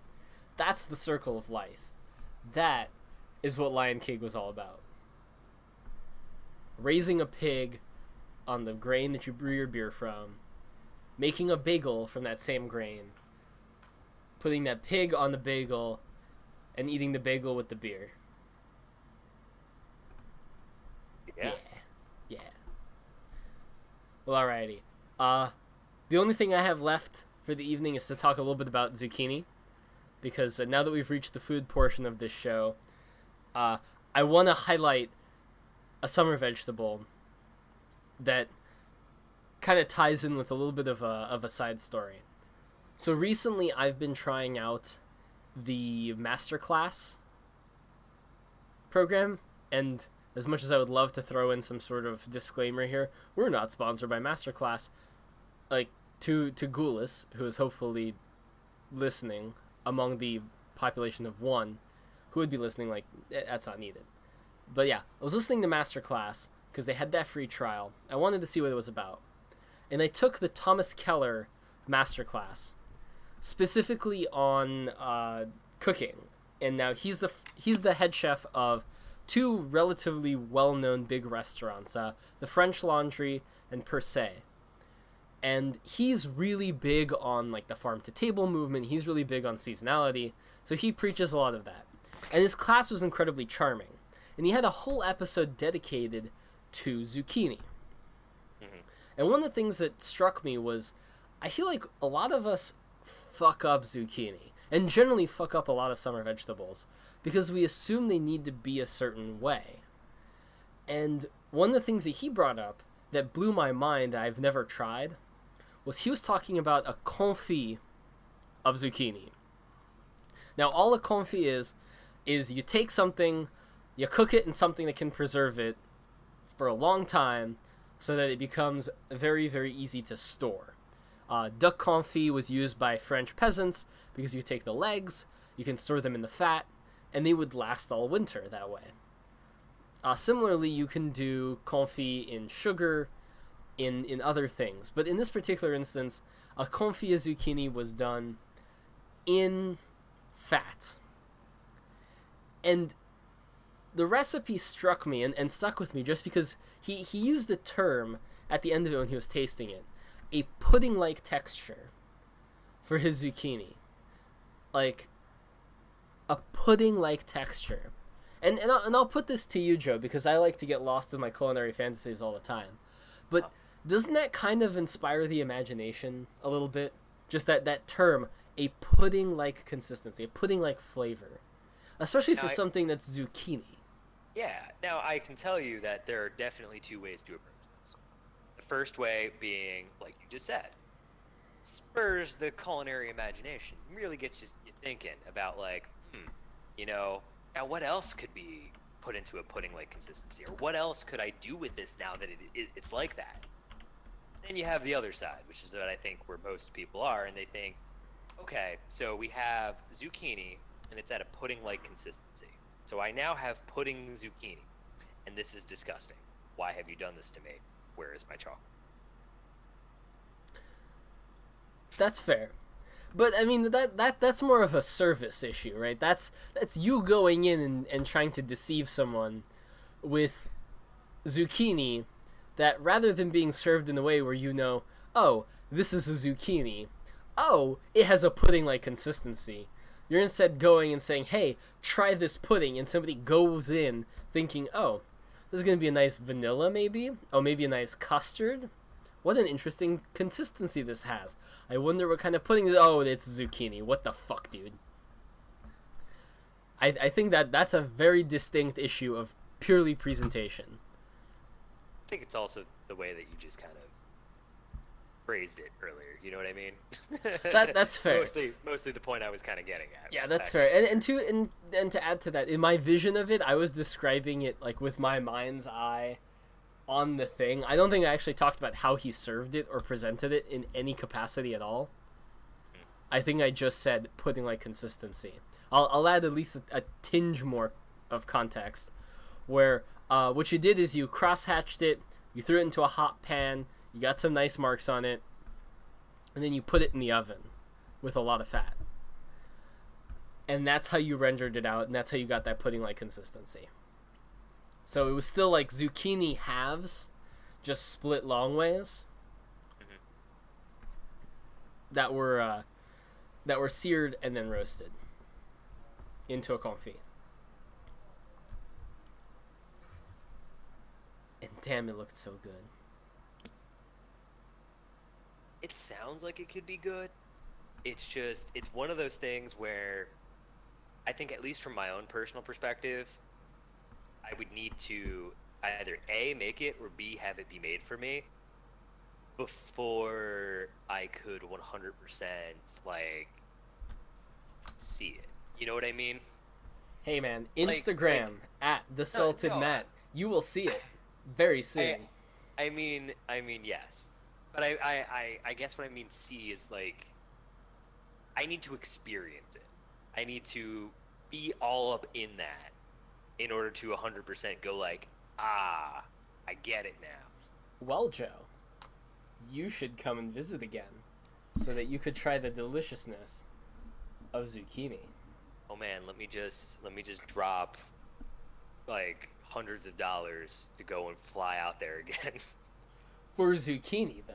for zucchini, and then Ju- we'll fly back. Yeah, you're coming in for one meal, and then you're going back. But it's a meal so good, it's worth the trip. Oh, I don't know about that. Actually, I'll put that question out to you now.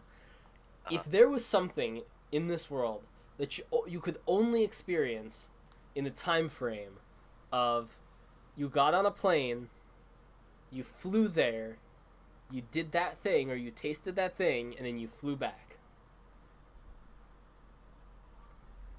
Full cost, no comps, nothing. You went there, you paid for it, you went back. Is there anything in this world that you think would be worth it? That's a good question. I think there's a couple things. Yeah. Like, I feel like if I was outside of South Carolina and I really fucking needed some good Carolina barbecue, yeah, 100%, I would do that. That is absolutely a thing I would do if I had the money. Oh, I Especially mean like now. I mean with the funds that you have, right? Oh, I'm broke as shit. No. But that's what I'm saying, right? Like I'm saying like right now, if you really thought about it, is there anything that would actually like make you pause and say, yeah, I might actually consider that. Not to say that you would. I mean, let's refer back to Goulis's earlier. Cookout. Yeah, we don't need to drop everything for that. But Yeah. to echo a previous thing, like let's have a Dosh alert go out, right? Is there anything that you'd be willing to spend? What I think we can both agree is an uncomfortably large sum of money to just go and experience a single thing before just hopping on the plane and go back.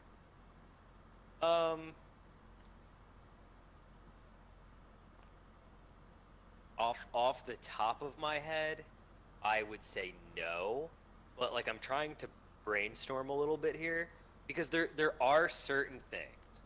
There are certain things in my life that I could see if I was in a slightly more comfortable state, absolutely. Like, I mean, I know South Carolina is hot in the summer, but damn, dude.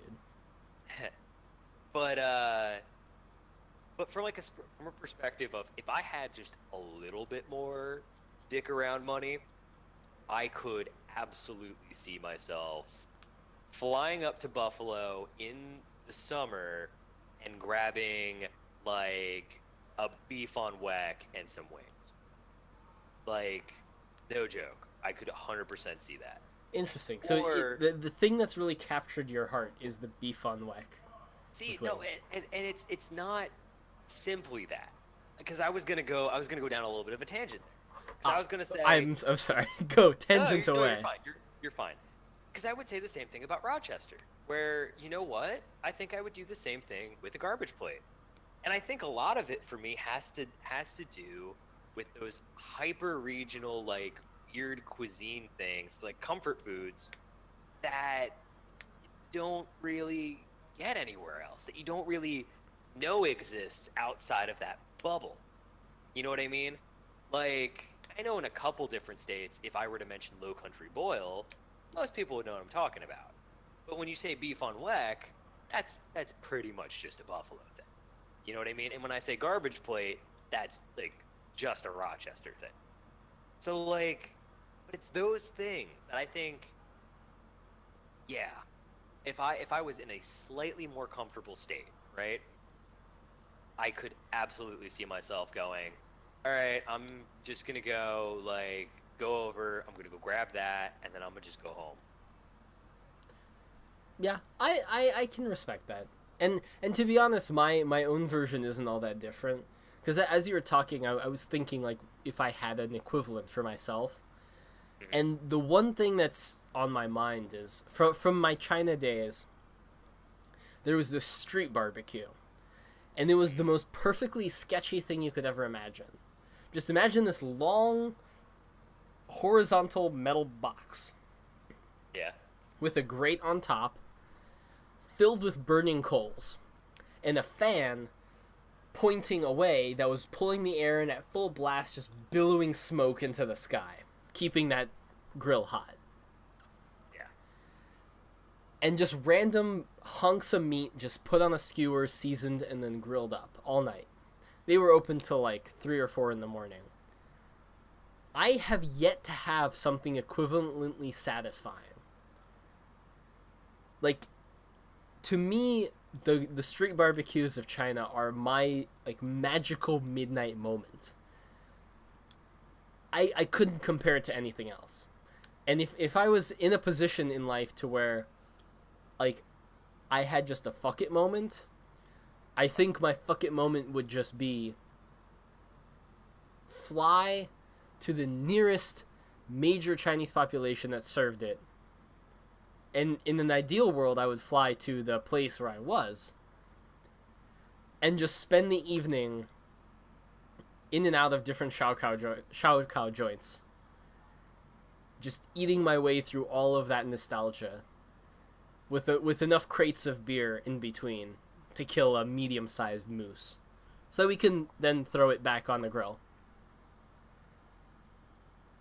When you were mentioning all this, it reminded me of, so remember how out, I know you weren't that big on 5 Points, but remember how in 5 Points there was always that like chicken on a stick cart that would go around?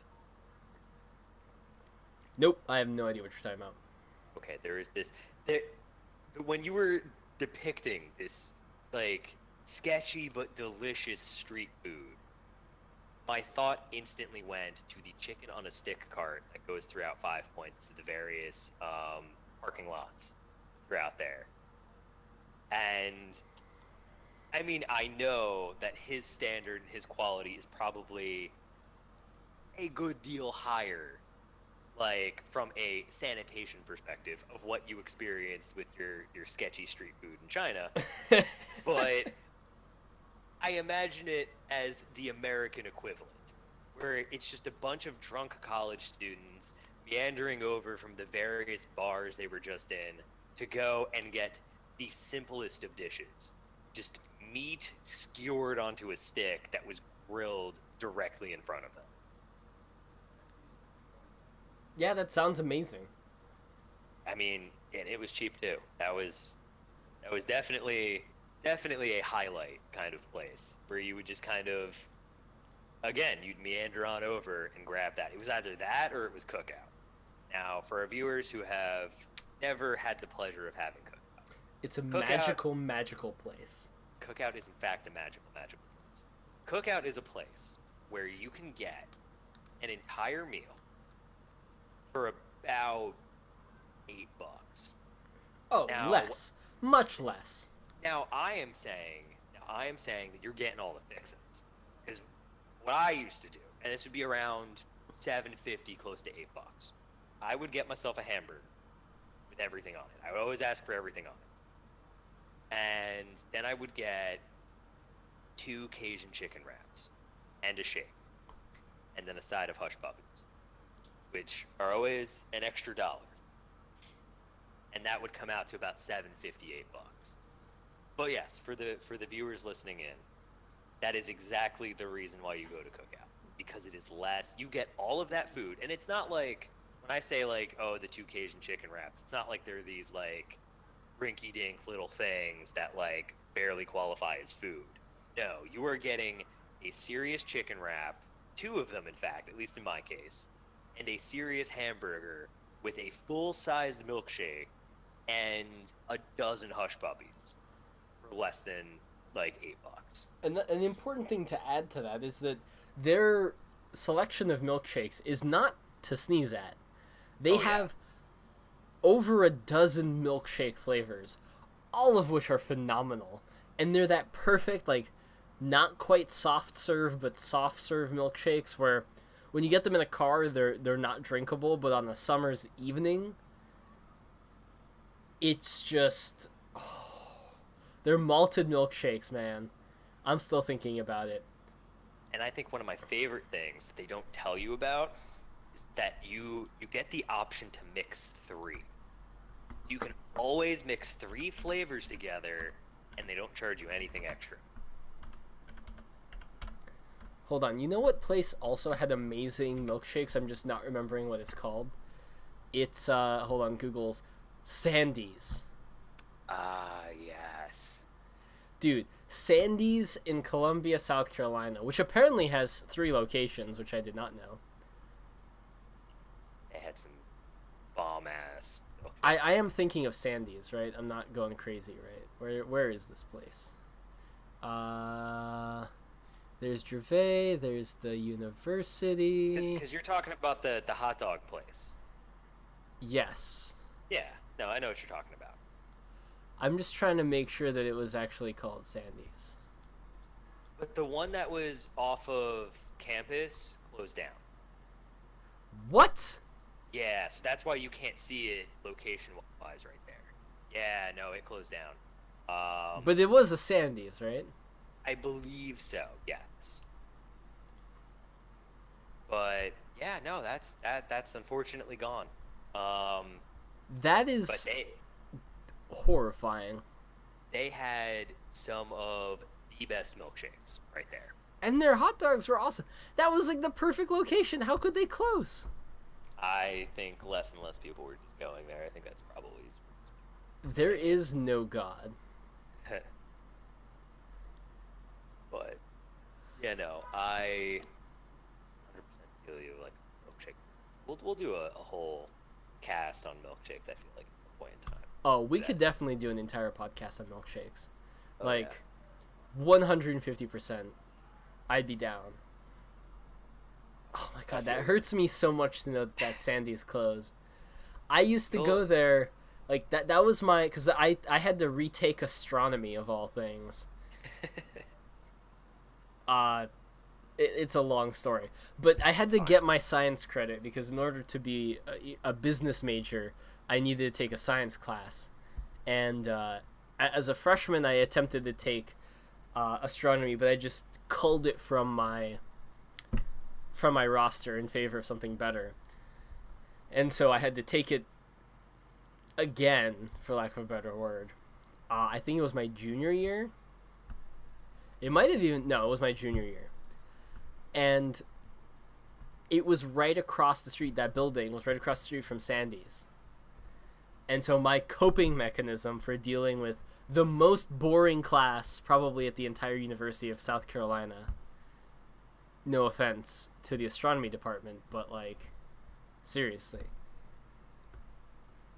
was to go and get a milkshake. And they had an ice cream flavor called Moose Tracks. And it was so good. And their hot dogs were nothing to sneeze at either. They were very good hot dogs. I can't say that I've ever had their hot dogs there. It was one of those things that I always meant to go grab, but I just never ended up doing. But I have had their milkshakes. They were incredibly solid. You know, when you come visit, you'll get to see all the things that have changed, for better and for worse. But yeah, no, it's a growing Columbia, South Carolina. It is in fact growing. Yeah, and you know what? That while it is sad to hear that Sandy's closed, that space will only be used for something hopefully better. Though it's more upsetting to me to realize that California Dreaming is still open. Still around, yeah. Yeah, I feel you on that. But I mean, take the good with the bad, because there's also other things, like the Wig is still open. Okay, that's good. I would have cried a lot of not manly tears if the wig had closed. All I'm saying is that if the wig ever closes down for any reason, we need to buy that space.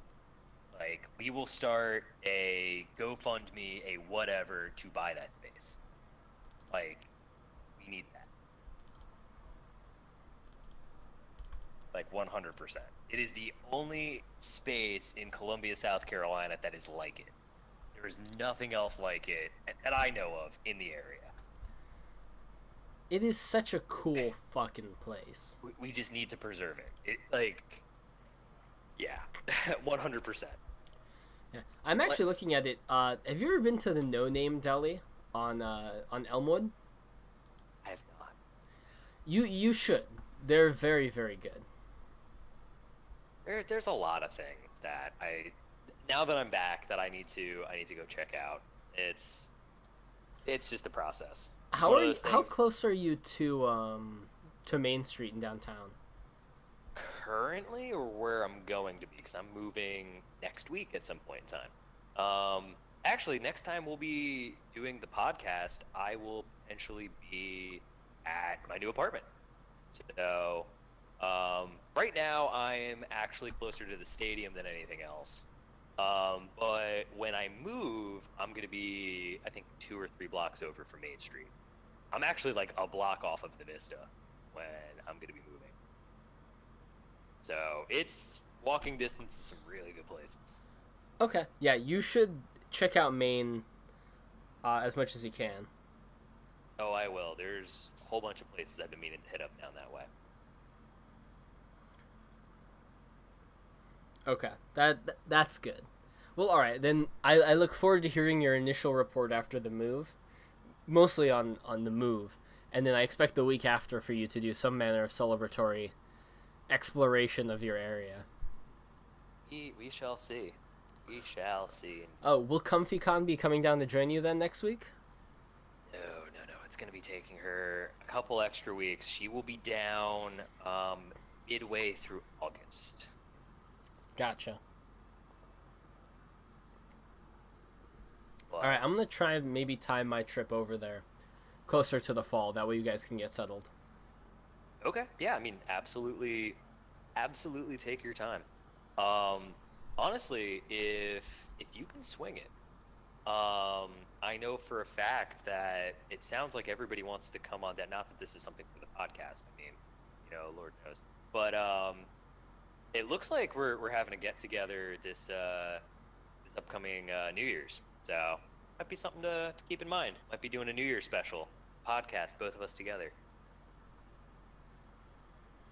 That'd be fun. Let's see if we can pull it off. I'll be hesitant because I have no idea what my schedule is going to look like closer to the end of this year. I imagine it's going to be hectic as hell. I feel you. Just because we have a major project that, according to the timeline, should be in its finalizing stages around then. Gotcha. Well, I guess on that note, we're about 2 hours in, so might be a good time to call it. Yeah, we're actually well over 2 hours now that I think about it. Really? No, I thought we started closer to like 9:30. It's right around there. I didn't account for the amount of time we booty dropped. True. But again, on that note, this has been the MaltnSalt podcast. Obviously, thanks for listening. We do appreciate everybody popping on in and hearing us rant and talk for a little bit. I think moving forward, we're looking into, adapting things, changing things. So any and all input is absolutely appreciated. Even the salty shit, we're absolutely here for it. But yeah, on that note, thanks again for listening, and we'll see you next time. Thanks, everybody. Have a good night. Ta-ta.